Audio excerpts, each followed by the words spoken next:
పాకిస్తాన్ గగనతల రక్షణ వ్యవస్థలను ధ్వంసం చేయడానికి భారత సైన్యం హారప్ అనే దివ్యాస్త్రాన్ని వాడింది. ఉపరితలం నుంచి గగనతలంలోని లక్ష్యాలను ఛేదించేందుకు పాక్ వినియోగిస్తోన్న మధ్యంతర శ్రేణి క్షిపణి వ్యవస్థ HQ-16లో భాగంగా ఉన్న LY-80 రాడార్ కేంద్రాలను ఈ డ్రోన్లు ధ్వంసం చేసినట్లు తెలుస్తోంది. ఈ అద్భుత అస్త్రాన్ని దక్షిణాసియాలో తొలిసారిగా వినియోగించిన దేశంగా భారత్ నిలిచింది. హారప్ దీర్ఘశ్రేణి లాయిటరింగ్ అటాక్ ఆయుధ వ్యవస్థ. దీన్ని ఇజ్రాయెల్ ఏరోస్పేస్ ఇండస్ట్రీస్ అభివృద్ధి చేసింది. మానవరహిత విమానం, క్షిపణి లక్షణాలు కలిగి ఉండటం హారప్ ప్రత్యేకత. శత్రువుల ఆదేశిక వ్యవస్థలు, సరఫరా డిపోలు, ట్యాంకులు, గగనతల రక్షణ వ్యవస్థలను ధ్వంసం చేయటానికి ఇది బాగా ఉపయోగపడుతుంది.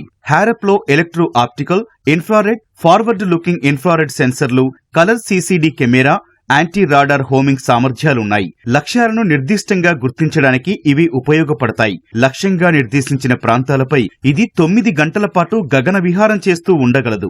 ఈ క్రమంలో పూర్తి నిఘా సమాచారాన్ని సేకరిస్తుంది. తద్వారా దాడిపై పక్కా ప్రణాళిక రచించడానికి సాయపడుతుంది. అద్భుత విన్యాసాలు చేయగల సామర్థ్యం దీని సొంతం. పరిస్థితిని గమనించి అనువైన కోణంలో విరుచుకుపడుతుంది. ఉపగ్రహ ఆధారిత దిక్సూచి వ్యవస్థ సేవలు పొందకుండా హారప్ ను అడ్డుకోవడం సాధ్యం కాదు. అందువల్ల కమ్యూనికేషన్ సవాళ్లను ఇది అధిగమించగలదు. హారప్ డ్రోన్లను ప్రయోగించాక సొంతంగా పనిచేసేలా స్వేచ్ఛనివ్వొచ్చు. అవసరమైతే రిమోట్ సాయంతో నియంత్రించొచ్చు. అందువల్ల దీన్ని గైడెడ్ క్షిపణిగా కూడా ఉపయోగించొచ్చు. కావాలనుకుంటే చివరి నిమిషంలో దాడిని విరమించుకునే వెసులుబాటు కూడా ఉంది.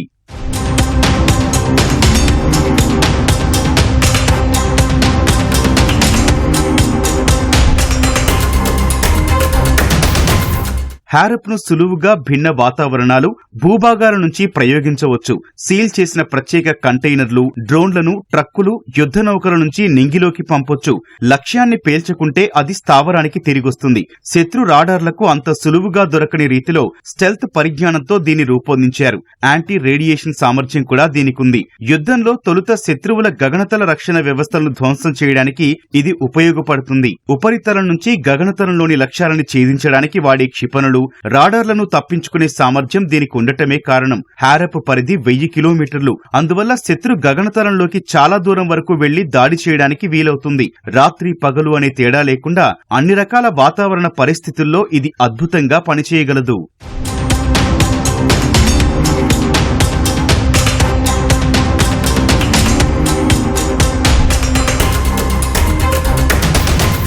శత్రు గగనతల రక్షణ వ్యవస్థను నాశనం చేయడానికి చౌకైన వ్యవస్థలు రూపొందించే లక్ష్యంలో 1980లో ఇజ్రాయెల్ హారప్ ప్రాజెక్టును చేపట్టింది. ఇందులో క్రూజ్ క్షిపణులు, మానవరహిత విమానాల్లోని అంశాలను కలగలిపింది. 2016లో అర్మేనియాకు చెందిన ఒక సైనిక వాహన శ్రేణిపై అజర్బైజాన్ హారప్లను ప్రయోగించింది. యుద్ధ రంగంలో ఈ ఆయుధాన్ని వాడటం అదే మొదటిసారి. 2018లో సిరియాకు చెందిన గగనతల రక్షణ వ్యవస్థ SA-22 గ్రేహౌండ్ ను ధ్వంసం చేయడానికి దీన్ని ఉపయోగించారు. 2009లో భారత్ $10 కోట్ల 10 హారప్ డ్రోన్ల కొనుగోలుకు ఇజ్రాయెల్ తో ఒప్పందం కుదుర్చుకుంది. భారత వాయుసేనలో ఇవి తొలి పోరాట UAVలు. 2019లో మరో 54 హారప్లను భారత్ సమీకరించింది.